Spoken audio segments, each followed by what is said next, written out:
Kita akan langsung saja lanjutkan perbincangan Mas Umam melihat modal yang dimiliki oleh masing-masing pasangan calon ini untuk bisa memikat suara santri. Ada yang modal tempat daerah asal, modal kedekatan, modal ketua umum partai, bahkan juga modal program kerja. Mana kemudian yang kira-kira lebih diminati oleh para santri setidaknya meluluhkan hati mereka untuk bisa memberikan suara?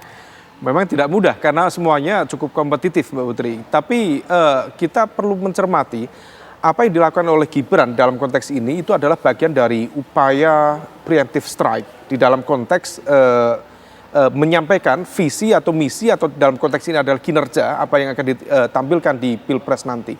Karena kalau misal dari sisi ketokohan dari aspek santri misalnya, memang Caimin bagaimanapun juga lebih menunjukkan dia terah dari Mbah Bisri Samsuri, kemudian dia juga keluarga besar Jombang juga cukup kuat dengan akar Nahdlatul Ulama. Sementara Pak Mahfud juga relatif memiliki kedekatan dengan unsur-unsur santri dan juga jaringan pesantren. Tetapi komposisi dari Gibran dan juga Pak Prabowo diakui atau tidak memang belum menunjukkan kedekatan atau konteks identitas dengan komunitas santri itu sendiri. Maka langkah ini barangkali diupayakan atau diikhtiarkan sebagai upaya untuk tadi preemptive strike sebelum yang lain bicara lebih banyak tentang pesantren, tentang santri, bentuk kontribusinya seperti apa, dia dorong lebih dulu. Dan itu kemudian dia sudah mencuri start dalam konteks ini, dia seolah kemudian ingin menunjukkan bahwa Gibran dan juga Pak Prabowo lebih memiliki concern, perhatian lebih terhadap pesantren itu sendiri.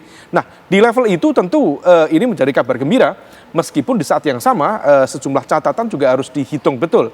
Apakah dari aspek yang ada selama ini, mulai dari beasiswa santri itu sudah ada sejak era Pak SBY, dilanjutkan era Pak Jokowi, kemudian terkait dengan Pontren ya. Kalau misal di Kementerian Agama, setahu saya Pontren itu memang sudah ada direktorat khusus, tetapi bukan pada level dirjen.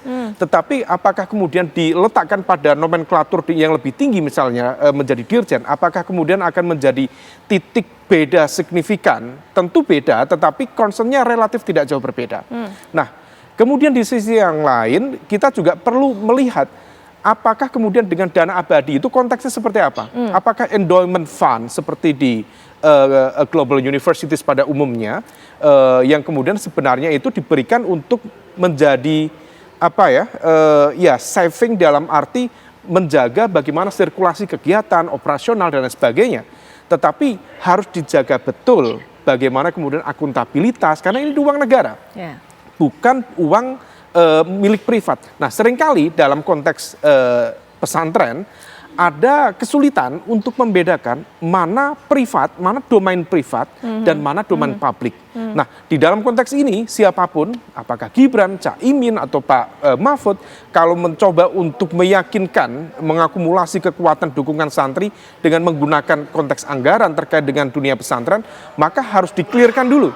Ini di ranah apa? Kalaupun dana abadi disampaikan diberikan kepada pesantren, targetnya apa, pengelolaannya seperti apa, dan kemudian implementasinya seperti apa. Oke, mungkin sampai di poin situ itu ada 3 challenge mungkin yang akan saya langsung saja teruskan challenge tersebut, pertanyaan tersebut kepada Bang Andre. Bagaimana Bang Andre? Mungkin bisa dijelaskan lebih lanjut mengenai 3 hal tadi yang harus secara spesifik ditanyakan oleh Mas Umam.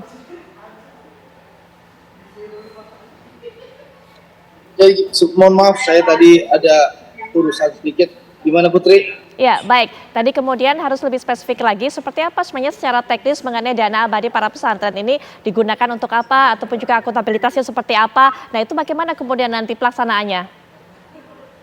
Ya, tentu hal ini akan didetailkan nanti, akan ada debat kan Capres dan Cawapres.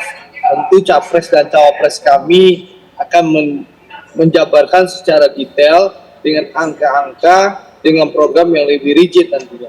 Tidak elok dan tidak etis saya menyampaikan karena inilah rakyat ingin menyaksikan debat antara Capres dan Cawapres. Apalagi kan kita tahu berbagai kelompok menyatakan Cawapres kami ini anak kemarin sore, anak ingusan gitu loh. Tapi ternyata Mas Gibran bisa memberikan kejutan kemarin di saat pendaftaran, bagaimana secara narasi dan artikulasi Mas Gibran tidak kalah dengan tokoh-tokoh lainnya. Dan lebih baik Mas Umam, pertanyaan Mas Umam itu akan dijawab langsung oleh Pak Prabowo dan Mas Gibran di saat debat. Kita bisa melihat kapasitas dan kemampuan Cawapres kami dengan cawapres-cawapres yang lain. Jadi Bang, kita tunggu saja. jadi Bang Andre, gitu Mas Umam, saya optimis Mas Gibran akan menjawab Bang Andre secara nyari aman spesifik dan bicara angka-angka yang rigid nanti Mas Umam.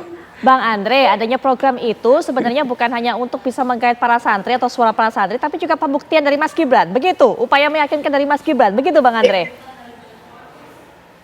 Menurut saya, ya, nanti rakyat akan bisa menilai kemampuan dan kapasitas Mas Gibran secara terbuka. Karena ada debat kandidat calon presiden sendiri, debat capres ditemani cawapres, dan debat antara cawapres.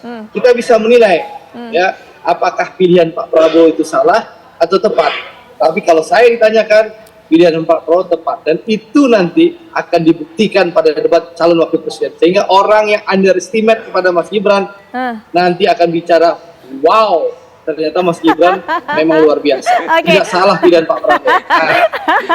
Jadi sing sabar, jawaban template gitu loh. Oke, sebelum nanti ke lainnya, apalagi kalau Gus Fala tadi, Bang Andre. Pak Rektor, sing sabar Pak Rektor. Aja kesusu terus Bang Andre. Enggak, Bang Andre, kalau tadi sebenarnya sebelum jeda Gus Fala sudah mengatakan, kalau tadi kan mungkin Mas Gibran ini hanya memberikan konsepnya, tapi kalau Pak Ganjar ini sudah secara langsung melaksanakan secara teknis. Nanti mungkin Gus Fala bisa cerita lebih lanjut mengenai hal ini, begitu sambil menunggu nanti apa yang disampaikan Mas Gibran pada saat debat, tapi mungkin Mas Umam terlebih dahulu bisa berikan pandangan, komentar apa yang disampaikan jawaban dari Bang Andre. Iya, saya mendengar dengan betul jawaban Bang Andre, tapi saya tidak mendapatkan jawaban. Bang Andre mencoba untuk mengulur waktu dan kemudian nanti menyerahkan pada konteks konten ya yang akan disampaikan oleh capres. Tidak ada yang salah. Tetapi begini, bahwa dalam konteks pengelolaan dana abadi pesantren itu betul-betul kemudian harus dicermati betul. Jangan sampai ini hanya berhenti pada level gimmick. Mbak, dalam konteks dunia pesantren kita tahu cukup banyak manuskrip-manuskrip yang bicara tentang itu, termasuk dari bukunya Pak Zamasori The Fair, kemudian Greg Veiley, Greg Barton, yang kemudian menggarisbawahi bahwa titik keunikan dari pesantren adalah the institutional sovereignty, kedaulatan institusionalnya. Kalau misal kemudian konteks dana abadi, mungkin nawaitunya baik, tetapi kalau misal kemudian ini kan uang rakyat, uang negara, diletakkan seperti apa, pertanggungjawabannya seperti apa, dan kalau misal kemudian nanti ada proses pertanggungjawaban yang tidak sesuai, apakah kemudian otoritas negara akan masuk di sana? Kalau misal demikian, ini tentu akan menjadi sebuah pertanyaan besar. Bagaimana kemudian kedaulatan pesantren? Apakah negara akan mengintervensi pesantren? Nah, ini yang kemudian memunculkan sejumlah pertanyaan-pertanyaan betul. Nah, niatnya baik, tetapi jangan sampai hal yang sepele menjadi spolo. Baik, gitu. Baik, Mas Umam. Mungkin sebelum jeda, silakan Bang Andre. Singkat saja ya, Bang Andre. Sebelum jeda, Bang Andre. Singkat saja sebelum jeda. Oke. Mas Umam, kenapa saya tidak menyampaikan secara detail, Mas? Karena ini adalah program yang kita tampilkan, menunjukkan keberpihakan pasangan Pak Prabowo dan Mas Gibran kepada pesantren dan santri. Nah, kalau kami ungkap secara detail, nanti kan nggak seru lagi. Dan juga bisa diadopsi dan di copy paste. Nantilah pas debat, biar terjawab bahwa seorang anak ingusan itu ternyata cerdas, mampu, dan punya kapasitas gitu loh. Baik, Bang Andre. Dan ini representasi kaum milenial dan Gen Z gitu.